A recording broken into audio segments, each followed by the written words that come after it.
Hi, I'm Matt Tacker, and I'm pleased to be conducting this interview for APA California with Peter Calthorpe. I had the pleasure of working with Peter for most of the 1990s, and for decades, by way of introduction, Peter's been a thought leader in urban design and planning. With that, I'll ask some questions. What I understand of your career path has you studying architecture at Yale, then getting into innovations in ecological architecture of the 1970s, like geodesic domes and passive solar. Your geodesic dome book, by the way, was a Christmas gift I received in the 1970s and was one reason I chose architecture as a career. And then you went on to really discover urban design, as I understand it, beginning with Chino Hills and realizing the environmental benefits of land use and transportation integration. And also in the mix were your books that were prescient for the 1980s, and I'm thinking of the Sustainable Communities book with Sim Vanderen. Can you elaborate on this narrative, this arc, and add how you ultimately landed on urban design and planning as a profession? Well, I'll correct it a little bit. Good. And then get the arc a little right. I was a child of the counterculture in the late 60s and early 70s. I got wrapped up with Buckminster Fuller, and it wasn't so much the geodesic domes as it was his idea of whole systems planning and doing more with less. The symbol of the dome was really how could you contain the most volume with the least materials. It was fallacious because it wasn't always useful space, but it was symbolic of a different way of thinking about things. And he became part of a larger counterculture movement that questioned all the norms in the culture through the 60s and most of the 70s. So the environmental movement gets launched at that point, and people start thinking about what our ecological footprint is and how we can shape buildings and cities so that we minimize our impact. I remember as a teenager in high school up on Skyline Boulevard, which is the ridge above Palo Alto, going up there in the mid-60s and looking down and seeing nothing but smog. And there was something about that image that made it clear to me that we were on the wrong path. But, the counterculture threw out lots of different question marks, whether it was women's lib or political stuff, anti-Vietnam, or the ecological movement and sustainability. So that's where I started. I dropped out of undergraduate school, and I only went to Yale for 1 year. I really couldn't stand the idea that architecture was art. I thought it should be, more like a craft, something that was at the service of people, at the service of the environment, in which, a certain kind of ecological efficiency was at the heart of its beauty, which was so antithetical to what was being taught at Yale, which even got worse after I left, which is now if the building isn't strange and iconic, it isn't meaningful in that world, which is tragic. But then again, simultaneously, we have the groups that are now really conscious of energy consumption in buildings, partly because of legislation, partly because of LEED. So I was hanging around in the early 70s. I started building houses, designing and building houses. And I ran into a person who, Bill Coffin, who was the Reverend at Yale, and he had me come and build some stuff for him.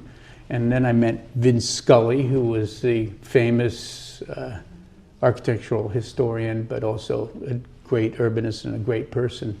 And he said I needed to go to architecture school. So that's how I ended up at Yale for a while. But while I was at Yale, Jerry Brown became governor, and he, in his first iteration, it was like a Camelot of counterculture ideas. I mean, everybody who wanted to think in new ways, he would gather and have debates, lectures, thoughts. And he gathered together a cabinet of really extraordinary people. One of them was Sim Vander, his state architect, who became my partner. And Sim called me up one day when I was at Yale and said, would you like to come out here? We have to design some energy efficient state office buildings.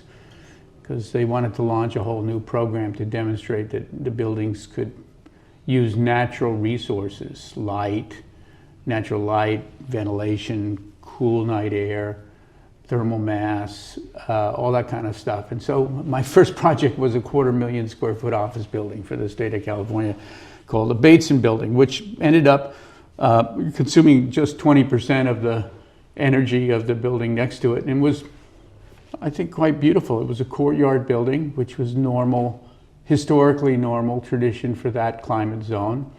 We used cool night air to blow across the concrete structure and flywheel the temperature through the next day. We used clear windows and light shelves to bring light into the building. We did operable windows and we did operable shades. I mean, you know, compared to the normative mirror glass building of the day, it was kind of radical. Well, at the same time, Jerry looked at the capital area, which is owned by the state of California, a zone of downtown Sacramento. And the old plan for it was from Ronald Reagan. And it was a classic towers in the park redevelopment. Bulldoze all the historic housing and mixed use and human scale environment and put up high-rise towers. Towers in the park. It was the norm for those days and that attitude. So Jerry wanted to change that, and Sim and I got involved with what was called the capital area plan. So for me, that was the first introduction to urban design and planning. And of course, what we said was, no, we're going to keep all the housing and renovate it. As a matter of fact, we're going to add affordable housing to the mix. We're going to integrate these energy efficient office buildings. By the way, the most radical piece of the Bateson building is never seen and never understood, and that is that it has zero parking. So 250,000 square feet without a parking lot says a lot about how you're going to get to it and go home from it. And that, you know, the kind of energy savings in that relationship was invisible as energy savings, but then again, it completely changed the urbanism of it, because instead of being surrounded by 8 blocks of surface parking or a big parking structure, it just sat next to a park with a strong edge fronting the park. So, you know, we started thinking pretty radical thoughts about how to redo the capital area plan and mixed use, affordable housing infill. As a matter of fact, the first mixed income housing bill got passed at that point, AB 333, which said that the state would subsidize projects where a third was affordable, subsidized, a third subsidized, a third affordable, and a third market rate. And we built a couple of those in downtown Sacramento. I got to work on the design of those as well. Somerset Parkside was one of them. So there was that, and then the idea of transit came along. So that was just the moment when there were 3 cities on the West Coast that were building light rail: San Diego, Sacramento, oddly enough, and Portland. And the Sacramento light rail line came right through the center of the capital area. So there it was. It was TOD before I actually said that's an idea. But all the ingredients that I would work with for the next 50 years pretty much were in that very first act. By the way, John Cricken of SOM was the lead on the capital area plan. Just a beautiful man and a beautiful way of thinking about urbanism. So from Sacramento, after Jerry, you know, was termed out the first time, and let's be clear, this is the first time he became governor again. Sim and I went off and started to practice and went off trying to design energy efficient buildings for like the Tennessee Valley Authority or whatnot. But more significantly, we had a conference called the Westerbeck Conference and thought up this idea of sustainable communities. So that book was really written as a series of papers, multidisciplinary papers, at this event, and it was just, you know, it was another one of those high moments where everybody would come together. There was somebody who was an expert on alternative energy, transportation. Claire Cooper Marcus was there with housing for people.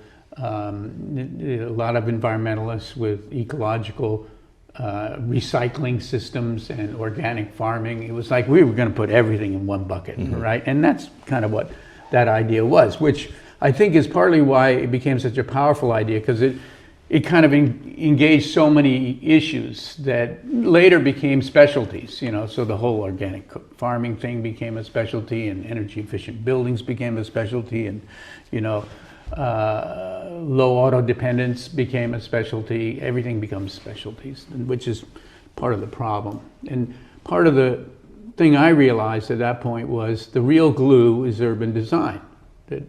That's what brings all the different specialties together. You can't design a great community, a great neighborhood, a great district, a great city, a great region without thinking simultaneously about all these factors: environmental, human health, economics and affordability, mobility, the environment, climate change. I mean, all those things are impacted by the way we shape communities. And clearly, suburban sprawl was the antithesis. It was an easy battle to pick, right? Because the alternative was really failing. Yeah, really interesting. So then to, you know, move more directly to the planning professional, broadly speaking, how do you think the planning profession makes a difference in our cities, towns, and regions? What has the planning profession done extremely well, and what has resulted in unintended negative consequences? Well, I think the difference between planning and urban design is the problem. Planning tends to be two-dimensional and mechanical by numbers. And zoning maps for a very long time didn't know anything about mixed-use development, and didn't have a sensibility of how, when you zone for, say, some class of housing, how does it sit on the street? How does it make the sidewalk interesting and safe? You know, there didn't seem to be much intelligence there about how to shape places that people would want to walk, or places that it would be safe for kids to get around without their parents driving them anywhere. And also where we would be more integrated. I mean, the isolation, not just of industry, hypothetical industry and housing, but really, you know, under the surface was a big separation of multifamily housing and single family housing, i.e. affordable housing and middle class housing. They were absolutely isolated. And then it became even more so, the isolation. So the seniors were in one place, and the families with kids that were in another place, and the young single people were in a third. So by age group, by income group, and yes, by race, our land use maps and our planning maps became very isolating to people.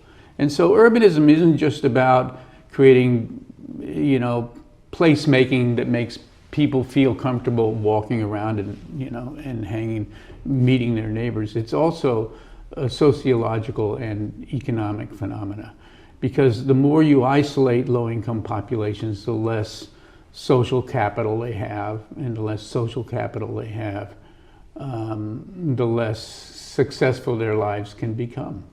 And we've seen that hundreds of thousands of times. So the idea of urban design incorporated so many issues that I felt passionate about, that I just fell in love with doing it. And I've been frustrated my whole life because it isn't really a profession, right? So if you're a planner, you get a license from the APA. If you're an architect, you get an AIA license. If you're a civil engineer, you get a license. No such thing in urban design, and yet it's the most important design field there is. Should be a priority to all the other ones, and barely exists in most of the schools. So that's a pretty frustrating thing. I think one of the first things that came after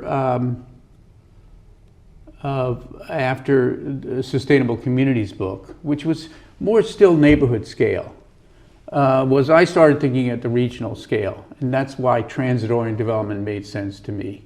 That there had to be a way of justifying density and mixed-use places everywhere in the region, not just downtown, not just like the capital area plan, but out in the suburbs. Well, what do you hang that on? You hang that on light rail. I don't know, you quoted some project in there I barely remember, but the big project that kind of launched after Sustainable Communities was the Portland Regional Plan, LUTRAC, for 1,000 Friends of Oregon. And they were attempting to stop the expansion of an urban growth boundary, which would have put a freeway outside of the boundary and therefore a lot of sprawl.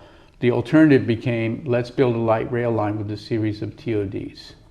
And that was the first time that idea really surfaced both on an analytical level, i.e. this is how many housing units we can accommodate, which was in the state law around the growth boundary, but also how it would function in terms of travel behavior and congestion and how it would work economically. And also, finally, most importantly, how it worked politically, because they won.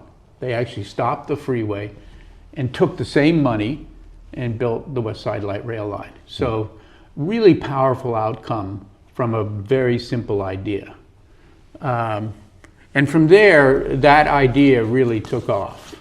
Now, we married that idea with Liz and Andreas and the people of New Urbanism, Andreas Duaney and Liz Plater-Zyberg and Liz Mole and Steph Polizardes and Dan Solomon. I mean, there's a whole gang of people that were playing around with urbanism at different scales. So, for example, Dan was really playing at the scale of the individual building. He was just a passionate architect, but he wanted his architect to make places in the city, to make livable places in the city.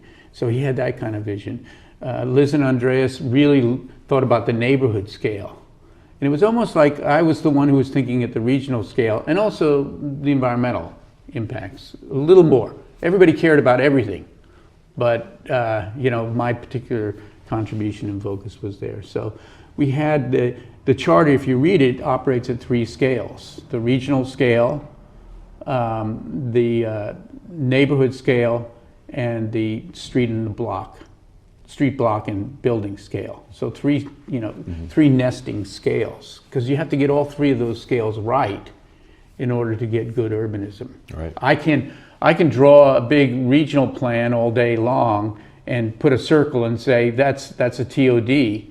But if somebody doesn't design it with the right scale of streets and sidewalks and trees and front porches, yes, corny front porches, you're not going to get a walkable environment. And so it was pretty profound, I think, what the CNU did. Right. Really, really profound. And I think it's really impacted the planning profession. This is when I think the planning profession really started to change and absorb these new ideas, whether it was TOD or traditional neighborhood or form-based codes, et cetera, et cetera.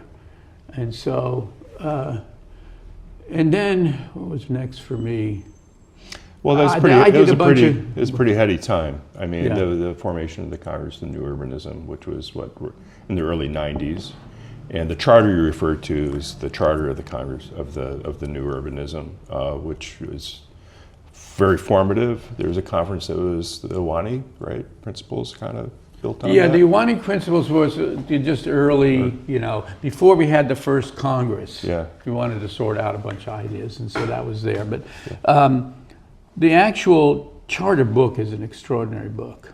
Yeah, and about the same time I had written The Next American Metropolis, which kind of laid out my particular version of it all, right? But it did have a regional side. It was the first time the idea of TOD was defined. And we had just designed standards for the city of San Diego, TOD standards for the city of San Diego, which had its growing light rail system. And so we plugged into there. So all these things weren't just theory, they were being implemented at the same time. Liz and Andreas were building fabulous communities, neighborhood communities that all of a sudden everybody recognized, gee, I'd like to live that way, you know, rather than, you know, on a cul-de-sac. And Stefanos Polizordis and Liz Moe were doing beautiful courtyard housing in Southern California and beautiful neighborhood plans. So everybody was practicing and continually bringing the knowledge that they were gaining back to the Congress where we could discuss it. And we started getting a lot of attention. I think the third Congress, Henry Cisneros, who was the head of HUD, came to actually sign the, I think we had the signing on the third Congress. He came to sign it and immediately said, well, I have a program, Hope 6, which was to tear down all the worst high-rise and blighted social housing blocks in the United States and build good new urbanist neighborhoods. So he hired us to write the guidelines for how the redevelopment happened. And he did something really radical and really controversial, but was right out of the playbook, our playbook, which was he didn't want to just rebuild affordable housing as a standalone community, maybe have the right configuration, streetscapes and all the rest of that, but if it was 100% low-income population, that's the kind of isolation he wanted to avoid. So I can't remember what the ratio was, but there's a mix of market rate and federally subsidized housing put together. So two problems. First problem was people said, well, market rate people won't live there.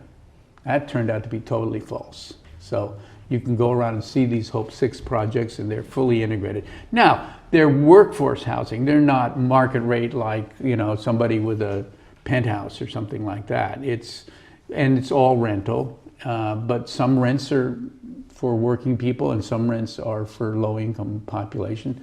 And any one particular unit had to be good enough to satisfy both market segments. So there couldn't be the cheap stuff and then the market rate stuff. So that was all beautiful. The other problem was that it was lower density than the high rise. And everybody said, well, we're displacing affordable housing. So what Henry did there was really quite beautiful. He said, well, but a lot of low-income population need mobility. They need to be able to move to other parts of the region. You know, if they grew up in, you know, the lower south side of Chicago, they don't need to have to stay there. They should have a choice. So part of the program was Section 8 money that allowed whoever chose to leave the site, their neighborhood, they could go and basically use Section 8 vouchers to live in a community with good schools or in a suburban location near jobs or something like that, you know, more mobility for low-income population. Yeah.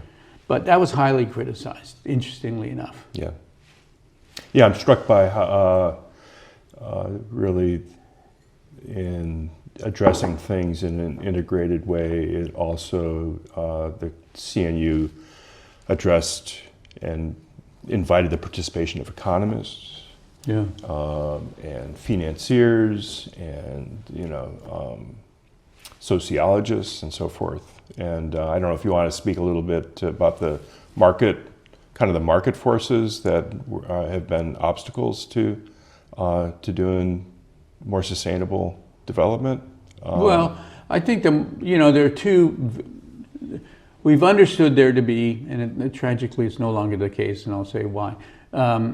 The obstacles to the kind of workforce housing, which I'm now most concerned about. This is what America needs, right? We built middle-class housing in suburbs, and that collapsed in 2008. And that was because working people couldn't afford the drive, the location, or the size of the unit. And we haven't recovered from that. And we just don't have a paradigm for how working people can live through various stages of their lives. People need different kind of housing in different stages of their lives. So the financial end of this is really a critical component. And I now believe, and I have a new kind of paradigm I call Grand Boulevards, that we need to build more multifamily housing than single family, and we need to build it in existing communities in accessible locations.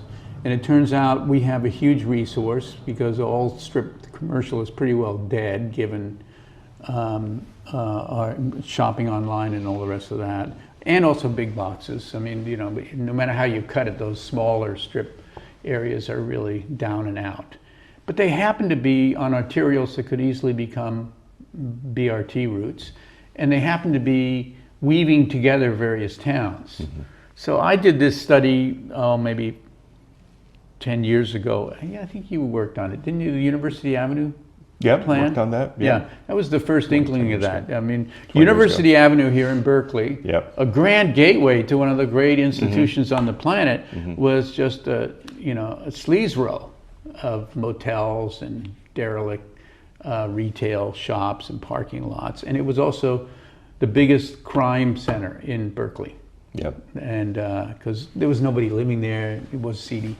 So we rezoned it for multifamily, and that's when this idea got born. It's like a son of Todd idea. Instead of a node along a very expensive light rail line, you can have a linear urban form that defines a habitable street. Now you've got to invest in the street as well as the buildings.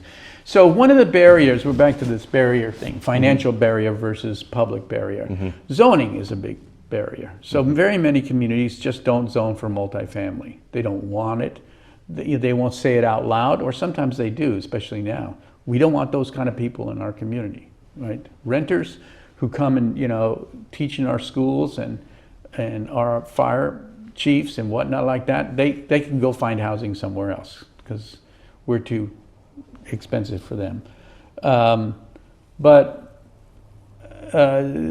So we've had zoning being used by NIMBYs for a long time, and also CEQA, the environmental impact studies, that stops infill housing where it needs to happen.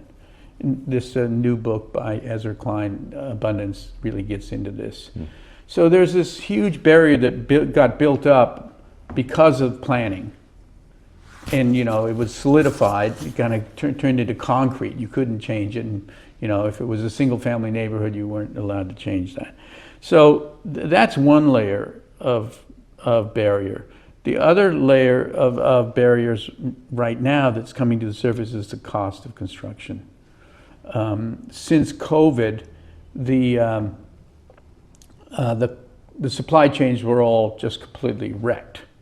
Right, and wood from Canada and labor force dispersed, lumber mills shut down, and we've been trying to get back started again to build, and lo and behold, we're in a death spiral. The less we build, the more expensive it is to build.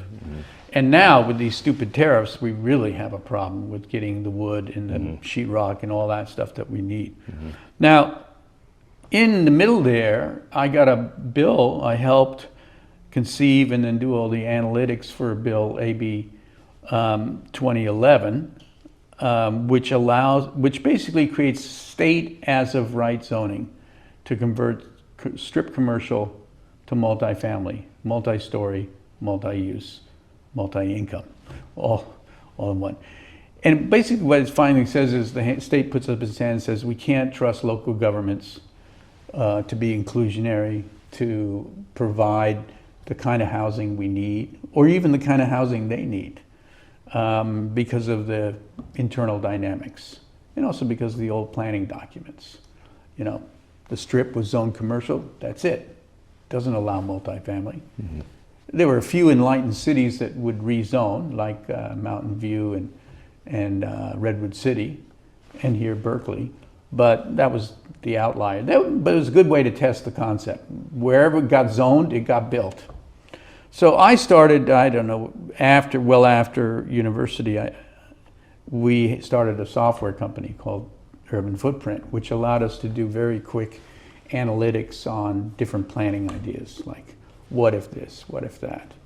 And so I said, well, El Camino is 43 miles from San Francisco to San Jose, runs through the heart of Silicon Valley, where we need workforce housing like nothing else, because everybody has to commute from the East Bay across the bridges, cuts a couple of them, to get to work. And the cost of labor there is really high because the cost of housing is very high. So I said, how much housing could we get on that 43 miles? 250,000 units, it turned out. I was using urban footprint to do the analytics. I won't get into all the and you also with Joe DiStefano did work at the state. There are two steps in there. Then we did the whole of San Francisco Bay Area, an analysis of that, and there's 700 miles of arterials in the Bay Area and about 1.3 million units possible. So more than enough to satisfy our workforce housing needs. And then the state analysis was what went into the law, AB 2011. We built a model of the whole state of California, over 10 million units zoned for, probably 2 million market feasible. I mean, not every parcel is going to get redeveloped. So that was a giant step forward. Yeah, interesting. And it was a company with a bunch of metric indicators that compared business as usual to the more linear and compact and mixed use form. Yeah, what we did there, let me clarify that. Yeah. What we did was, because, what do you can compare to? So we compared to the average of the county, average house in a county, which is a blend of single family, multifamily, a whole county. So Alameda County has an average household, vehicle miles traveled, energy consumption, water consumption, cost of utilities, all those things. And we just compared those average household to living on a grand boulevard. Yeah. And the differences were extraordinary. I mean, it's like 50% reduction in carbon emissions. Once again, all the numbers win. The politics are still difficult because even though it's a state law that vetoes local jurisdictions, they still go to court and mess around with it and try and fight it. But worst right now is that developers would love to build it, but they can't make the numbers work because construction costs are through the ceiling. We've really gotten ourselves into a mess. Right.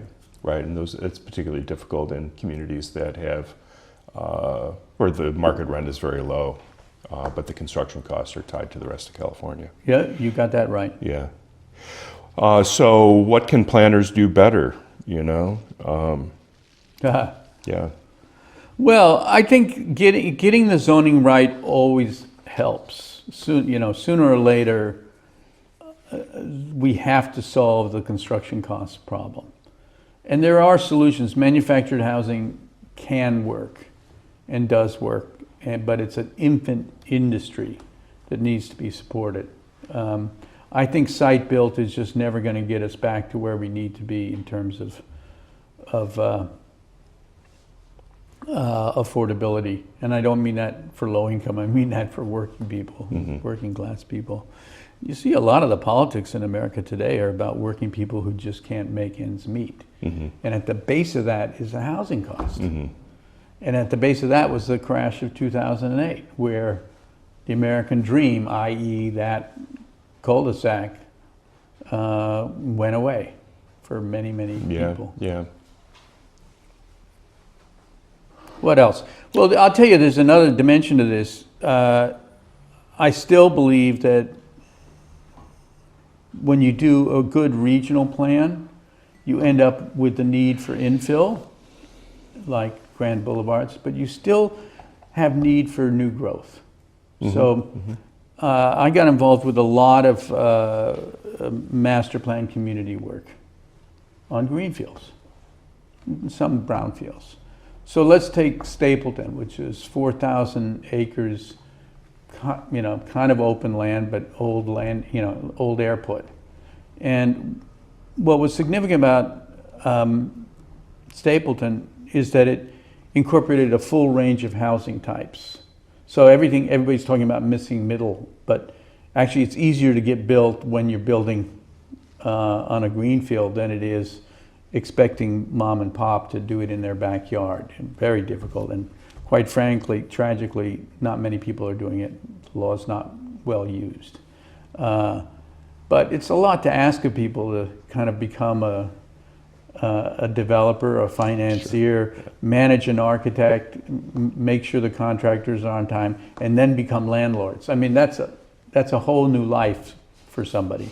Now, that's not to say that ADUs don't make all the sense in the world. They do. That's easy to do. And that is succeeding. That's a really good. But anyway, so at Stapleton, we had everything from affordable housing and multifamily and townhouses through missing middle sixplexes to small lot bungalows to standard houses, all the way up to very expensive homes. Full spectrum. And it's a huge success. I think there's now 30,000 people living there.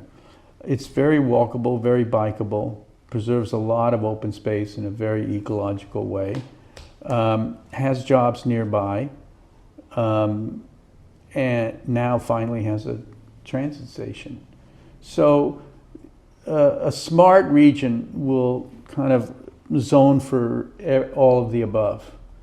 Good mixed use, mixed income master plan communities, and opportunistic infill. And what do you, what kind of training and education do planners need in order to move a big idea like more mixed use along? Well, I think that I haven't gone to APA very much, but they sure spend a lot of time talking about TOD and mixed use and form-based codes. And so I think the profession is getting very much up to speed with the ideas. Mm-hmm.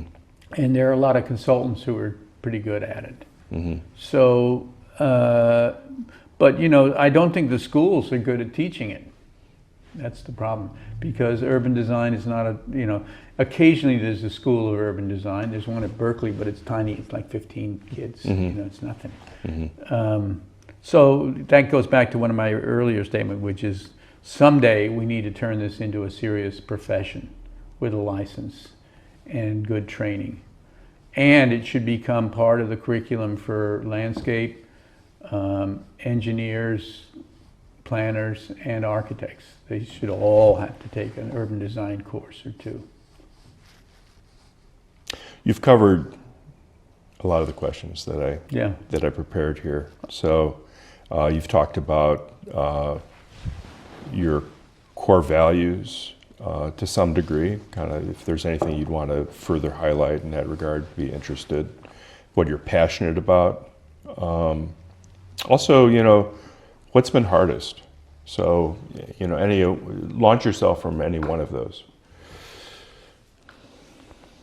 Well, the politics is always hard. Mm-hmm. And it's debilitating. I mean, at some point, I kind of stopped going to public meetings just because I thought, especially local public meetings, where there wasn't a truly democratically representative group of people there. And the person that was never there was the person who needed to live in the community but couldn't find a place to live. You know, they can't stand up and say, wait a minute, I'm going to come and work here, but I can't live here. What's going on? Why? They have no standing. So that got to be always very difficult. It was also, I had a huge period of time when I worked in China and before Xi, and they really wanted to pick up on the ideas of TOD and walkable communities and mixed use and all the rest of that. They were stuck in this paradigm of towers in the park, big, massive, you know, equal towers, and there seemed to be a movement towards ecology. They were very transit oriented. I mean, they've had just massive transit systems, so that wasn't a problem there. They just needed the urban fabric to fill in around the transit that made it a good bikeable, walkable access. And then, of course, the politics changed and everything went away. So in the end, I do think that a lot of what we can accomplish is on the back of good political policy in theory. You know, with Jerry Brown being an inspiration, I think Trump is the reverse in terms of still paying attention to environmental issues and affordability issues. And the same happened in China. So that's a big frustration for me. In California, what do you think is sort of what's the next frontier in terms of legislation or policy? Well, as I mentioned, the real tough one right now is the construction affordability. It used to be that if you just got out of the way, you would get the stuff built, right? But now that's not happening. So it's a much deeper problem. And I think we need to really investigate some other modes of recatalyzing the industry. So maybe there needs to be tax abatement.